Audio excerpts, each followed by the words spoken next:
Hey Grace, this is Josh. I've been looking at your video here this morning and want to address some of the things that you put up in the student comments. Your back shoulder and reducing the space in your stance. Um, After looking at these 5 swings that you sent me, I really don't have a problem with your stance width. I think when you swing, you do a good job of getting to a comfortable space. So right here, where your foot lands, this space that you have in between your your feet, I don't think that's a problem at all. Actually, I really like that width. When you get to that a little bit wider than shoulder um, width, I really like that stability that you have, especially in this spot right here. So you can see at this point in your swing, you've already recognized the pitch and you've already committed to swinging at it. The thing that I would tell you to think about with your stance width is what we're going to be doing with this foot. So this foot right here, once it's planted, you're going to want to push off of this knee here back into this hip. So instead of letting everything glide forward, here comes the rest of your swing. You do a good job of turning off of this. Okay, so as far as your stance width, I wouldn't be too concerned about how wide we are. I think sometimes the problem occurs when you get to this point in your swing and maybe we're fooled on a pitch. So we're here and the pitch isn't going to be in the spot where we thought it was going to be. Obviously, pitchers are trying to mess up our timing. So how well can we stay on this front foot and support our weight and not let everything drift forward? So I think addressing your shoulder issue has a lot to do with maybe what you're thinking about in your stance. So the more that we let this part of our core, and so we're talking about your spine, your abdomen, pretty much all of your abdominal muscles. When this part of your body goes this way, especially when we're fooled on a pitch, I think that's what makes us drop that back shoulder. So you can already see right now, you're not fooled on this pitch. I'm guessing that this is either coming out of a machine or a person flipping you the balls. I would say that for right now, this angle of your bat isn't too bad. This angle of your shoulders is addressing the ball. You look balanced on your feet. So just getting totally away from the stance issue, I would say as of right now, as long as you're getting to that spot consistently and you're feeling balanced, I wouldn't worry about so much the width right now. I would say keep getting to that same spot. And every time you get to that spot, just realize that once the foot hits, we're going to be working off of that front foot. Okay, so we're going to be working off of this every time that hits. And so the problem sometimes that we run into is once that foot hits and then we're fooled on a pitch, the rest of our body wants to go forward. And I think that's going to have us showing more of a tendency to drop that back shoulder. So I would look at this swing right here. I'm going to pause it. You can see your hands from right here. This angle is okay if your hands aren't leaving your body this way. So the thing that I would suggest is something that could help your back shoulder stay up more is to think about maintaining that connection that you have from here. So right here you can see this width that we have in between our hand and our shoulder. And so now the swing is going to start.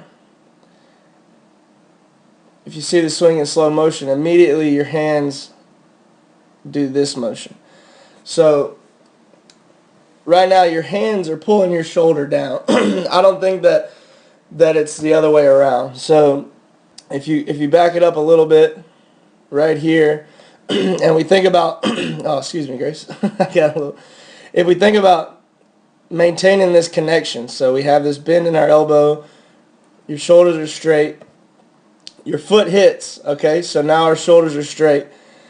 Maintain this connection towards the baseball. So instead of turning with our hands like this, I would suggest that we take our hands out of it and turn with our core. So the foot's going to hit, all right? And so instead of turning with our hands, I would suggest that we use these muscles right here, our core, to turn our body towards the baseball. Okay? And so what that is going to help you do is when you're turning with that core, all right, we're turning towards the baseball and we maintain this connection, it's not going to let our hands loop out and cause that shoulder to drop. So let me erase all this and I'll give you another swing to look at. So here we start in slow motion, foot hits, and then you see the hands are doing all the work. Okay, so the turn, this is just a really bad pitch. I wouldn't worry about missing that one. If you can see in slow motion. Hopefully in the games we won't try to hit that ball because it's going to be pretty tough to do anything with it. But I feel like right now this part of your body, your arms, which is, believe it or not, one of the weaker parts of our body, is trying to do the turn. So if we can maintain this right here, this is a good looking stance. Get the foot down and then try to use these muscles to turn and these muscles, all right? So we're turning with our lower body and maintaining that connection. I think you're going to see a lot more success. And the truth of it is when you address the ball, that shoulder is gonna drop down a little bit.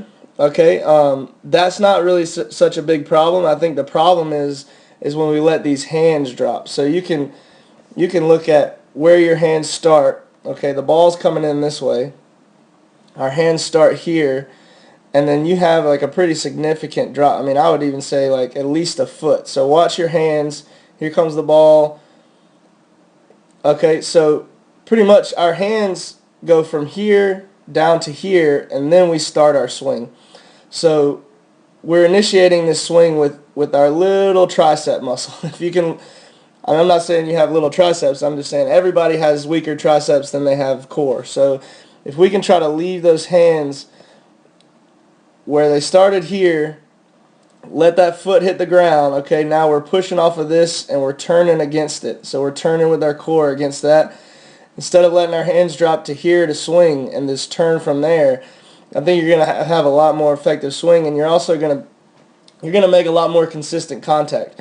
Right now, when our hands get away from our body, and especially when they drop down before we swing, we have a hard time with hand-eye coordination really recognizing where this barrel is.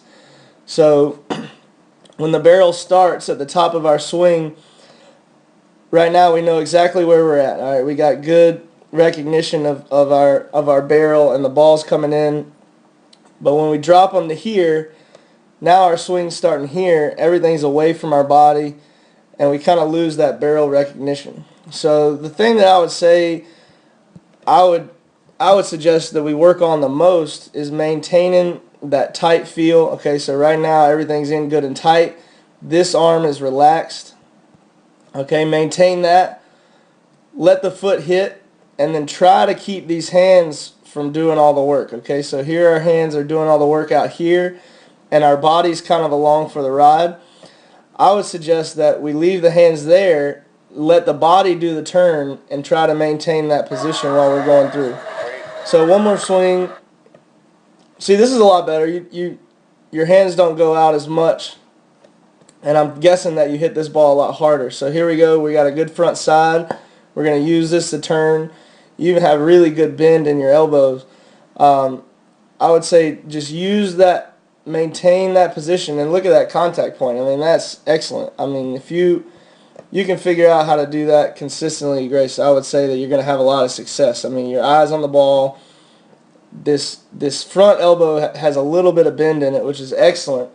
And that contact point is just beautiful. I would suggest that the more that you can duplicate that, the more you can keep your hands from dropping and then going, I think you're going to have a lot more success. Some things that I would suggest that could help with this process would be some high tee drills. Hopefully I'm going to be able to get some high tee drills up on my site. But what we're going to do with the high tee is we're going to we're going to put a tee with the ball up pretty high, and it's going to force our hands to move into action towards the ball. And the way that we can do that is we just maintain that original position and turn with our core. So it's going to keep our hands from dropping and then coming up to hit it, because that's just going to be really hard and hard to pull off the tee.